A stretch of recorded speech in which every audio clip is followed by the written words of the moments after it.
I'm really delighted to be able to speak with you all today about a subject that is very near and dear to my heart, and that is the intersection of gender and education and climate change.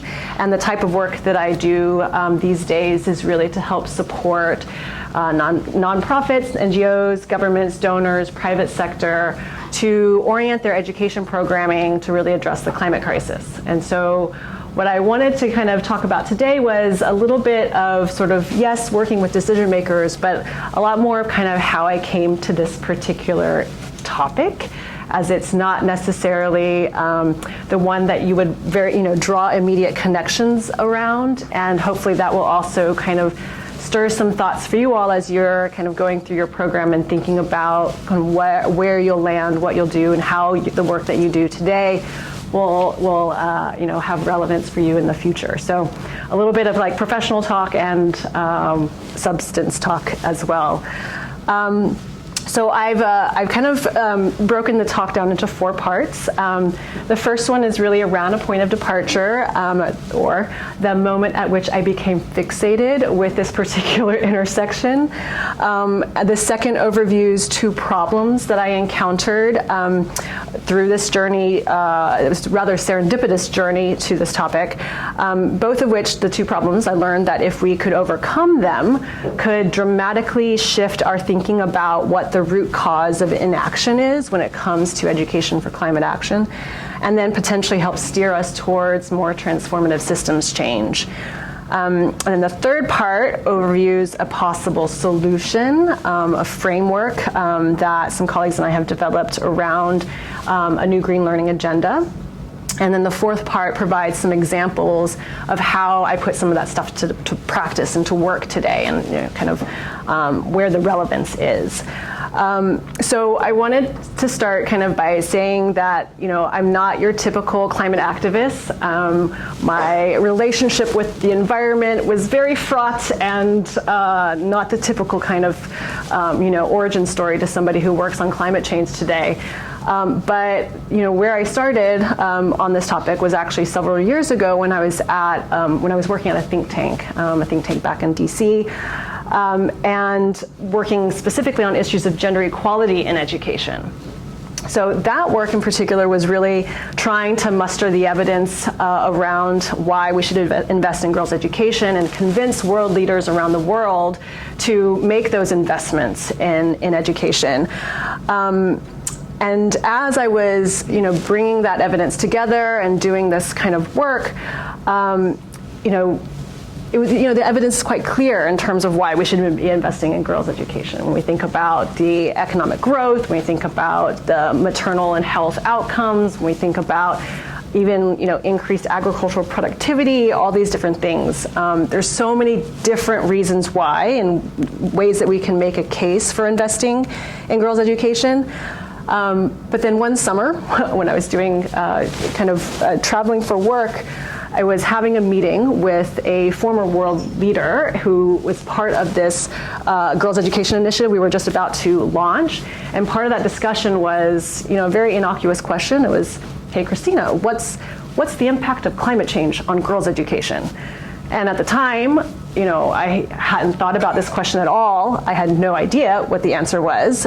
Surely, if climate change was going to be destabilizing the environment, it would have an impact on girls' education as well, right? And so that question led me down a path of inquiry that I haven't gotten out of yet. It's essentially laid out all of the work that I've been doing today. And so I started to explore this and was really quite shocked at what I found. I mean, initially it was like, yeah, sure, climate change is going to impact girls' education, but how? So what I found was, really quite revealing for me. So one, we have to understand that climate change and its impacts around the world, may not necessarily discriminate where it happens, right? It's global, right? But its impacts are most acutely felt by the most vulnerable and least skilled members of society. And oftentimes when we talk about low and middle income country contexts, especially climate vulnerable countries, when we talk about the least skilled members of society, oftentimes who we end up talking about is girls and women. And this is oftentimes because of strict and constraining gender norms, girls and women, I think many of you in this room know, that are often less included in public spaces and community decision-making, spaces where potentially important life-saving information might be passed or might be, communicated, and because of being excluded from decision-making and household practices, or household decision-making, community decision-making, this also means potentially being excluded from risk reduction activities. And so when we look at the data, oftentimes these pre-existing gender inequalities and gender norms can actually put women and girls' lives at much greater risk when it comes to exposure to hazards, to climate disasters. In some cases, we see statistics where girls and women can make up to 60 to 90% of those who perish in a weather-related disaster. And then when we think about those who survive those climate events, they become highly vulnerable to human trafficking, sexual assault, all during post-disaster recovery in temporary shelters, temporary camps. So we understand that, again, pre-existing gender inequalities puts them at greater risk, especially in these post-disaster situations. Then also, when we look at sort of the prolonged, as well as short-term weather-related crises, we can see how data around household coping mechanisms, so things like the household experiences in economic shock, especially among agricultural dependent households, these sort of existing worldviews and ways of making decisions oftentimes put girls and women at higher risk of negative coping responses. So whether that means withdrawing girls from school, or potentially pushing a girl towards early and forced child marriage, things like that could be instigated right through the household coping responses. We also see data around how in times of prolonged household stress and decreased access to natural resources, girls and women oftentimes, because they share a larger proportion of the household responsibility to collect natural resources, are then pushed into greater time poverty, greater exposure to hazards, because they have to go and pursue these natural resources at greater distance, whether that's collecting water, collecting cooking fuel, and so on. So when we look at all this data, we can see quite clearly that climate change, in many ways, has a very disproportionate impact on girls, and in many ways, too, girls' education then becomes almost like collateral damage when we think about the kinds of impacts that are experienced by communities. And we know that once girls are pulled out of school, that has long-lasting intergenerational impacts in terms of the ability to, move socioeconomically and, to really shift their position in society. And when we looked at data before COVID, we already had estimates of 130 million girls of school-going age not going to school. And then after COVID, we've got lots of estimates. I think we're still trying to understand what the actual impact has been. But at the time, the estimate was that we would see 20 million more girls not returning to school once schools reopened. Then when we add on the climate impacts, that potential for disrupting education is magnified even more. We have current estimates as about 12.5 million girls per year will not be able to complete school because of these gendered impacts of climate change. So, we know that there is a great disproportionate impact on girls and women. But then at the same time, this is when I was doing all this research around girls' education, why we should be investing in girls' education, and I'm seeing all of these negative impacts. Then thinking, surely, investing in girls' education has to also have some benefit or some sort of outcome on climate resilience, climate adaptive capacity, all these kinds of things, right? So it has to be part of the reason why we invest in climate solutions, right? Like girls' education has to be part of that. And so I dug a little bit deeper in that, and sure enough, there were not just one reason, but 3 reasons in terms of why investing in girls' education is a very powerful solution when it comes to climate action. And so I'll go through these just real quick so you can kind of get a sense of what they are. But the first reason is that quality, transformative, and empowering education for girls and boys, and especially one that includes comprehensive sexuality education and reproductive health education, strengthens girls' sense of agency, their self-efficacy, their bodily autonomy, and their sexual and reproductive health and rights. And when we look at this at a global level, when we look at sort of the macro level data suggests that there's actually a quite strong positive association between the average amount of schooling that girls receive in their country and their country's climate adaptive capacity and vulnerability scores. So there's a very clear and very strong linkage between girls' education and climate resilience and climate adaptive capacity. But all this evidence, so how do we know this? What is it grounded on? This particular reason of investing in girls' education is grounded on the evidence that suggests that increased levels of female education is strongly linked to smaller, more sustainable, and more resilient families. Because increasing the years of schooling for girls helps to delay the first age of birth. It helps to increase spacing between births. It helps to decrease infant and child mortality. And in the context of climate change, achieving this very bare minimum level of gender equality or more gender equal outcomes is incredibly impactful when it comes to how we could potentially change our emissions trajectories.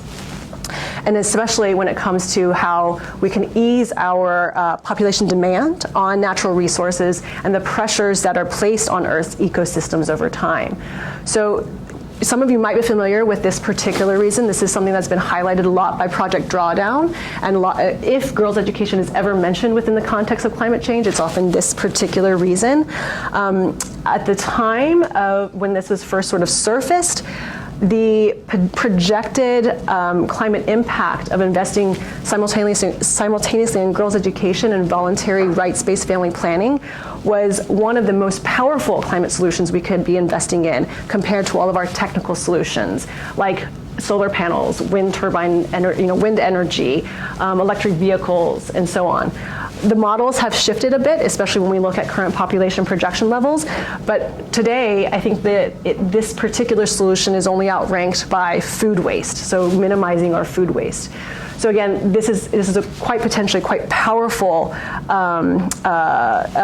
investment when we think about the potential impact on our planet. The second reason why girls' education is a really powerful climate strategy is that quality education plays a critical role in fostering girls' leadership and women's capacity to participate in climate decision making. So this particular reason, is based on the evidence that we already know quite well in this space around how formal education and mentorship is quite critical to women's trajectories when it comes to their positions in corporate and political leadership. But now we also know that there's quite a strong linkage between women's leadership and pro-environmental outcomes. So we have quite an emerging body of research that shows that greater representation of women in parliament, for example, or greater political empowerment of women in general, these countries are more likely to ratify environmental treaties. They're more likely to have stricter, bolder climate strategies. They're also more likely to have lower carbon footprints as a country on a whole. And then when we look at this at a more local level, when girls and women are better educated and included in decision making at all levels, including their families and their families and communities are better able to cope with, they're better able to adapt, they're better able to plan for and rebound from climate crises. So this is, again, another important reason for ensuring that girls have the opportunity not only to go to school, but really to develop these critical leadership and decision making skills as well. And then the third reason, and the one that I like the best, because this is kind of where my work today is really focused on, is that quality education plays a critical role in ensuring that girls develop a breadth of green skills. And this breadth of green skills is critical not only to adapt and to navigate a climate-impacted world, but also to adapt and navigate a changing world of work. When we think about the changing world of work in this context, it's one that we hope and presume will become greener and more sustainable, right? And this particular reason is important because of our existing fossil fuel-driven economy and sort of the existing positions of marginalization that women have in this current economic system, right? And so if we are to see the industry, the green industries and the green sectors really drive our economic transitions in the next several decades, ensuring that women and girls are central in that transition is key not only to their participation in the economy, but then to ensure that our green economy is also designed with the needs and the experiences of women and girls in mind, right? So surely with these three reasons, every country in the world would be investing in girls' education, right? Of course, right? No, not the case. So this, part of my naivety, part of my idealism, I don't know. My next line of inquiry from here was, okay, well, here's all this evidence that suggests an investment in girls' education is a powerful climate solution. How many countries are actually talking about this, right? So this is where I started digging into developing these country report cards and analyzing countries' climate strategies or nationally determined contributions. Some of you might have heard of these if you're interested in sort of the climate decision-making spaces. These are essentially countries' plans to reduce their greenhouse gas emissions and to adapt to the impacts of climate change. I found that out of 140 countries that had submitted their updated, revised, and new NDCs at the previous COP conference, the Conference of the Parties conference, the UN climate conference last year, less than a third of them actually mentioned climate change education, period. Okay, even just talking about climate change education, less than a third of them. And then only 9 out of the 140 were talking about girls in the context of their education. There's a lot of great improvement in the NDCs when it comes to gender inclusion and talking about gender equality and including women and girls in decision making more as a stakeholder. But when it comes to thinking about girls and women in the context of their education, we had only 9 of them. And then 3 NDCs out of 140 were talking about girls in the context of climate change education. So not something that countries are recognizing, and not something that countries are actively pursuing or increasing their investments in. And what's even kind of more disappointing is that of the 30 countries that we know where girls' education is most at risk because of the climate crisis, none of them were talking about girls in their climate strategies. So what's the problem? Why is this the case? What is behind this inaction? And this is where I'm going to talk a little bit about some of the problems that I recognized in this. I'm just going to take a quick swig of water. Okay, so this is where we started looking deeply and critically at kind of what are the underlying problems that are framing perceptions, policy perceptions, people's perceptions of what constitutes a climate solution. And so the way we start with this is that we have to start thinking about how we frame the climate crisis. Because how we frame the climate crisis dictates the solutions that we then are able to imagine, or the kind of things that we then pursue, right? So here, if I can advance my slide, sorry. Okay, here we go. So here, I think many of us in the room probably understand that climate change is a technical challenge. It is due to human activity over the last century. The Earth's atmosphere now contains way more greenhouse gas emissions than it can possibly absorb, which means that we have a lot more heat-trapping gases in our atmosphere, causing our average temperatures to rise, right? Excuse me. So I think all of us kind of understand that basic technical science right there. The issue here is that with the problem then focused on greenhouse gas emissions, and especially on carbon dioxide, the solutions that follow are all about how do we decrease and remove or avoid continued emissions in the atmosphere? How do we mitigate against climate change, right? And then with that framing of the problem, our solutions to follow is that we need to transition from a high carbon emitting economy to a low carbon emitting economy, right? We have to that green transition. You can call it, the green economy. the implications there within this framing of the climate crisis is that then the education sector's role is to build a workforce that has the green skills necessary to drive those transitions, right? To drive the sectors and the industries that will be responsible for helping us to reduce our greenhouse gas emissions. That's absolutely true, absolutely necessary. I don't want to be coming across as a denier or as somebody who says this is not the case. But we have to also think that the climate crisis is also a sociological problem. It's also an adaptive challenge, which requires not just the technical skills that we need for carbon capture technology or for wind turbine technicians, but also new ways of thinking, being, and doing in the world.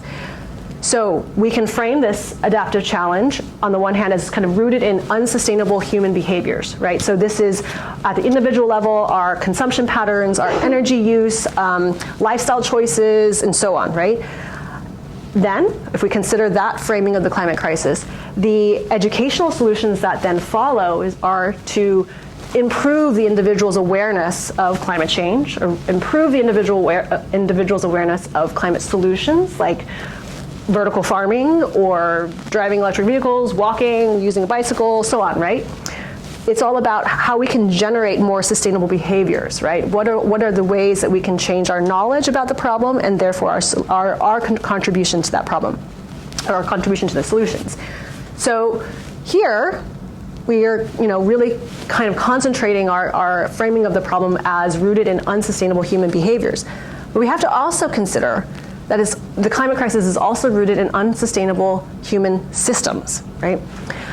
So to this effect, if we conceptualize the climate crisis as a symptom of unjust social and economic systems, this includes policies that perpetuate environmental racism, economies that incentivize extractive industries. When we think about the climate crisis as unsustainable human systems, then the role of education begins to expand. And it begins to expand to really thinking about how do we develop the transformative capacities, both of individuals and of society, to really catalyze the broader systems change needed for both social and climate justice. Right? So this, again, we can move from a sort of a technical framing to thinking about the adaptive framing and all the different sort of levels at which we need to focus our educational solutions. All of these conceptualizations are valid. Again, we absolutely need to reduce greenhouse gas emissions, but we also absolutely need to shift our mindsets and our attitudes and our values and our worldviews, right? But when we think about climate solutions, it's very easy to say, oh, there's no single one climate solution we need to follow, right? But when we come to education, it's oftentimes a bit of a paradigm shift to think, oh, there's not just one educational solution, but actually multiple educational solutions that we should be following. However, when leaders and decision makers devise their climate action strategies, they are primarily focused on that singular aspect of the climate crisis, and that's that greenhouse gas emissions. And they're focused on reducing the they're focused on reducing the emissions gap. And the emissions gap, for those of you who might not be aware, is essentially describing where our projected emissions levels are headed under business as usual, and then where we need to bring them down to through changes in technology, through changes in kind of our business as usual, essentially. And really, this then allows us to achieve our core goal of maintaining temperatures below 1.5 degrees Celsius. So again, this is where you're going to see most of your policy discussions when it comes to climate solutions. What do we need to do? But what we're missing when we're talking about the emissions gap is we're missing critical discussions around the education gap. And so the education gap here describes our sort of level of knowledge, skills, and attitudes around the climate change, around climate consciousness, climate knowledge, climate solutions, and all that, and the level at which we really want to see them rise to, right? The level of knowledge and skills and attitudes that are really necessary to be able to achieve any of our climate mitigation goals, any of our climate adaptation goals, and any of our systems transformation goals. So again, I want to caveat that I'm not saying that we shouldn't focus on the emissions gap, but rather, if we focus on the education gap, this step is actually a critical step to achieving the emissions gap. Because if we close the education gap, then we're closing and we're ensuring that everyone has the knowledge about climate change and its solutions. We're ensuring that everyone has the green skills and the attitudes that are needed to engage in climate-friendly behaviors and to adopt low-carbon lifestyles and low-carbon renewable technologies. And then it also means that that everyone has the mindsets and the awareness of how individual and collective action can help bring down greenhouse gas emissions. Right, so these gaps are absolutely integral, and in order to close the emissions gap, we have to close the education gap. But then part two of the problem is, what kind of education are we talking about?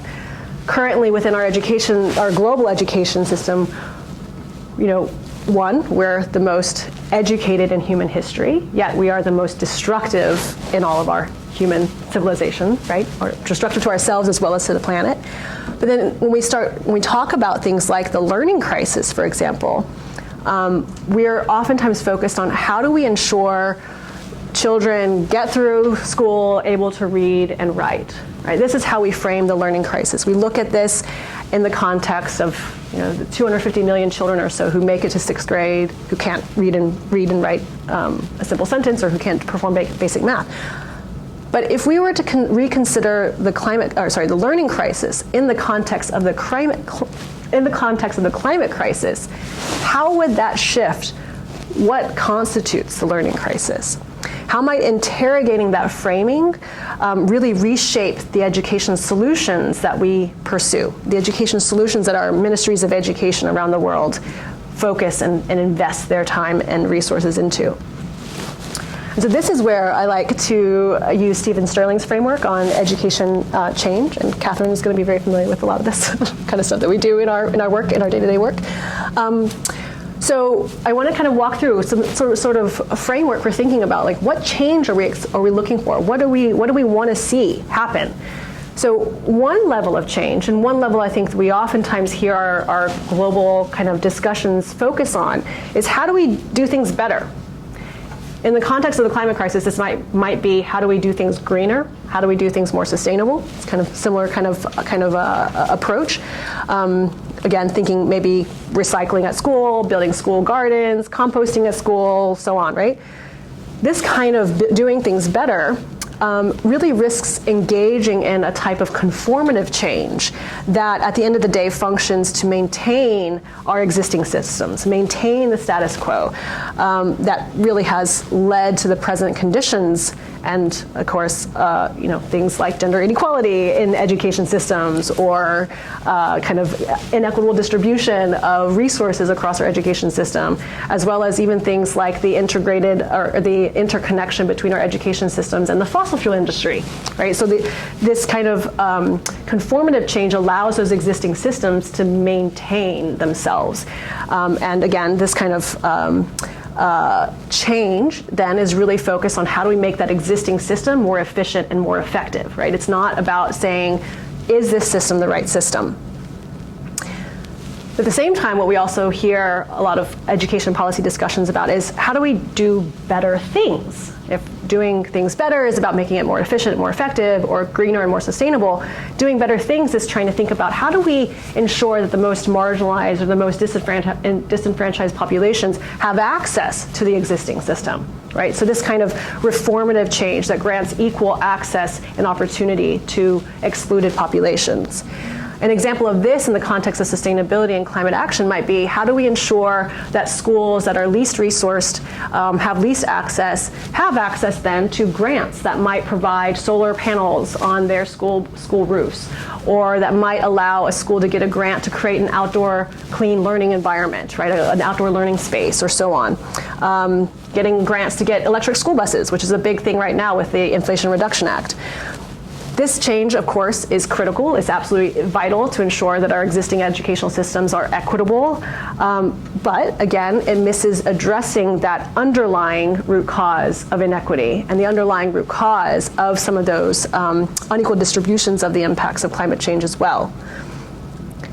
But instead, if we think about the urgency and the scale of the climate crisis and how we have an increasingly shorter window of time to take action, What we really kind of need today is a type of change that really is about seeing and doing things completely differently. It's about that underlying transformative change. It's about confronting long-time problems of education rather than tinkering with problems in education, tinkering with problems in the existing education system. This means really beginning to tackle not only the system itself, but really its underlying purpose and its underlying values.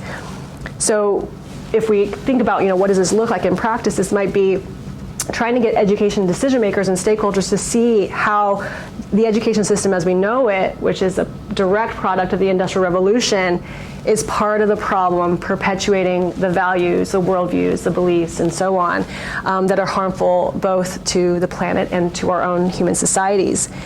And then when we think about it from this perspective, then the learning crisis is really about how do we disrupt the status quo? How do we reorient the purpose of the education system towards climate action, towards sustainability, towards climate justice, which means that tackling problems of education also means tackling problems of racial inequity, of gender inequity, of intergenerational and climate justice, and so on, right? All of these big systemic problems. So that's a lot. That's a whole lot, right? Like, how do you get a decision maker to actually think about this and to do so in a way that moves action in some incremental, radical incrementalism, radical incremental ways. So this is then where the work started to shift towards, okay, well, how do we think about solutions? How do we think about frameworks and heuristics that might guide decision makers to sort of get a sense of where they are in this space and then where they really need to be pushing towards, right? And so this is where, and then again, like, what kind of education system should we be calling for? So this is where I began to recognize a lot of similar discussions, a lot of similar issues that I observed in the field of girls' education, and the decades of work and effort to try to achieve gender equality in education. And as a result, the decades of work of trying to harmonize terminology, harmonize approaches, ways of addressing gender inequality, and really try to think, like, how might we use some of those lessons and apply that to the kind of education we need in the climate crisis? So again, while in thinking about in girls' education, stakeholders were always, most of the time, clear about what they wanted to achieve, right? But the approach oftentimes, whether because of resource constraints or political will or whatnot, fell short of that. And being able to name where things ended was a really critical step in being able to hold programs and leaders accountable to what was actually happening through our investments in girls' education. And over time, we began to see the space really settle on sort of an understanding of what that continuum looks like, right?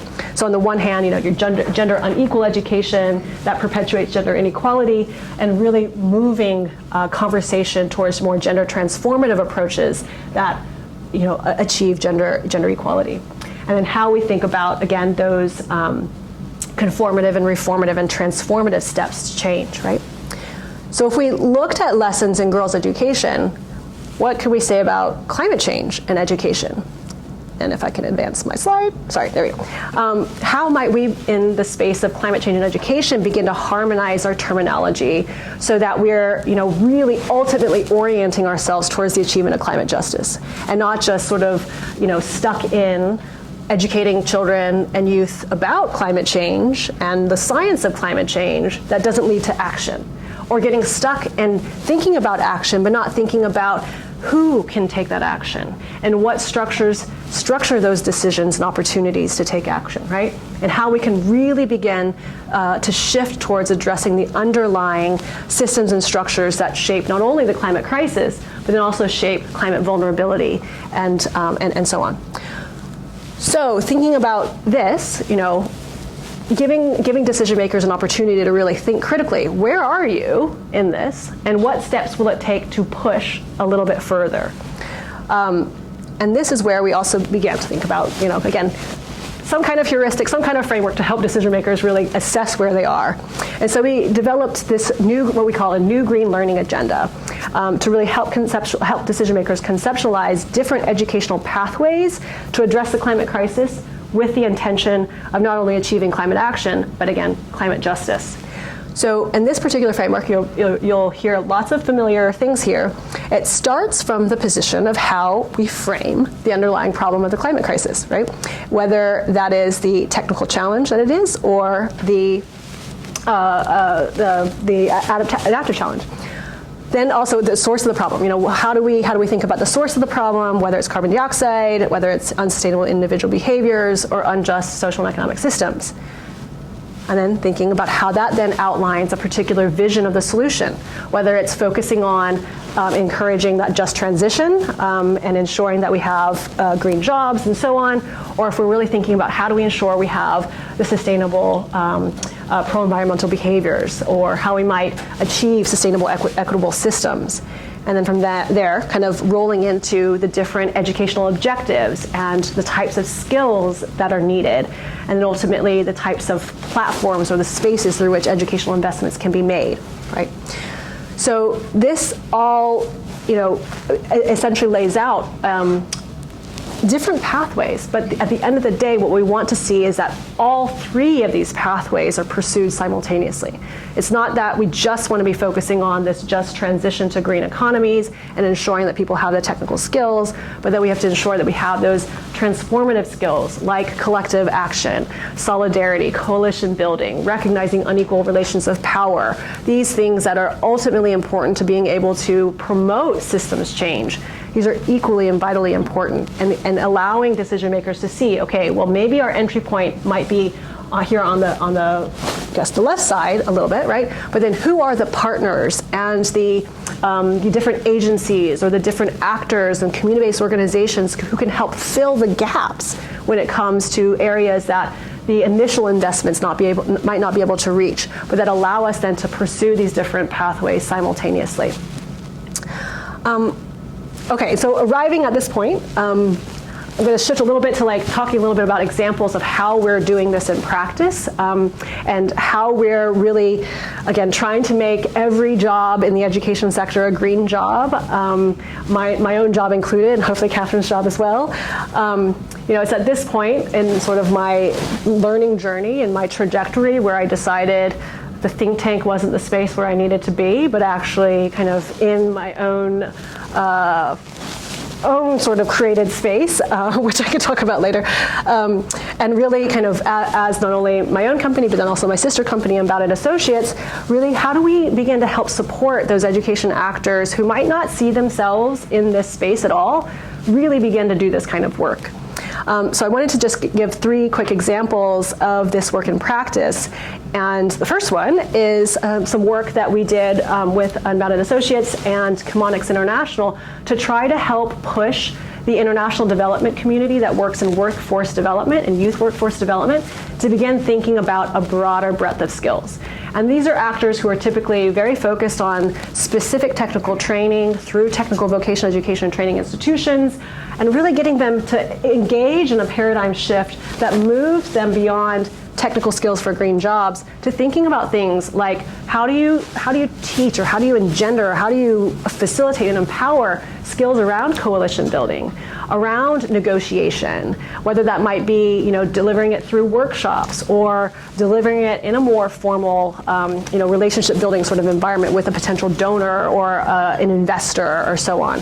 Right? These are skills that typically might be like work readiness aspects, but they're not oftentimes emphasized in preference of the actual technical skill. But really thinking, again, how do we push your sort of stereotypical workforce development actors to say, it's not just the technical skills in climate smart agriculture that we need to be building, but we need to be building entrepreneurship, we need to be building decision making, we need to be building the ability to connect with other entrepreneurs and build networks and so on.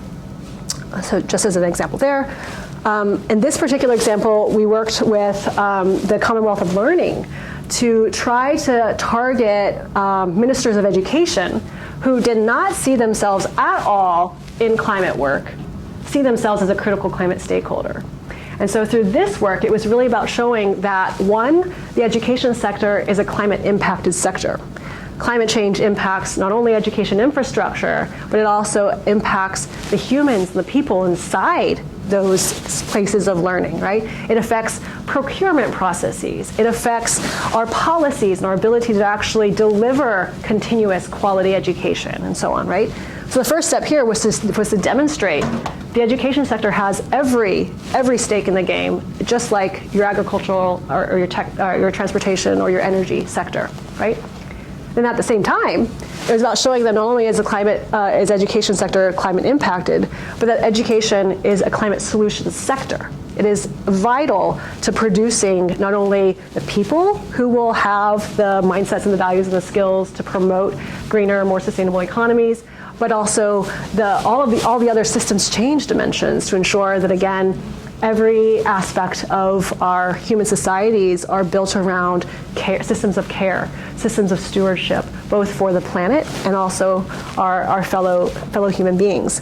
And so this particular work was quite interesting because it was really about demonstrating to people who are very budget line kind of oriented to seeing that cross-sectoral action around climate change was also an opportunity to tap into non-education funding to do educational work and to really begin to address, again, long-standing problems of education, and one of them being chronically underfunded.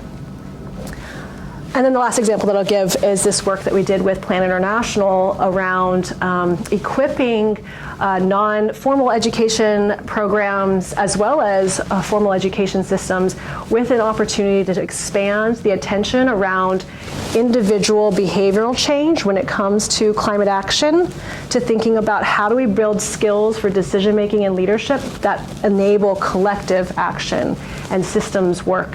And really kind of shift from thinking about let's empower young people to take action, but let's empower society. Let's empower young people to work as collectives, as groups, to really kind of stimulate and trigger some of those broader systems change.